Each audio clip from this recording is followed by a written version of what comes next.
भारताचे एक सार्वभौम समाजवादी धर्मनिरपेक्ष लोकशाही गणराज्य घडवण्याचा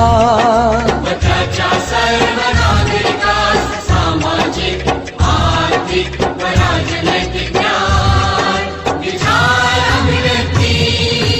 विश्वास श्रद्धा व उपासना यांचे स्वातंत्र्य दर्जाची व संधीची समानता निश्चितपणे प्राप्त करून देण्याचा आणि त्या सर्वांमध्ये व्यक्तीची प्रतिष्ठा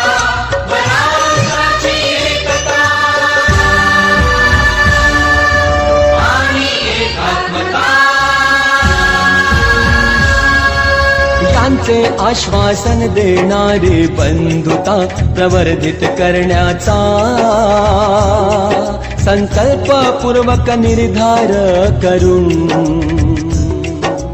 आमच्या संविधान सभेत आज दिनांक 26 नोव्हेंबर 1949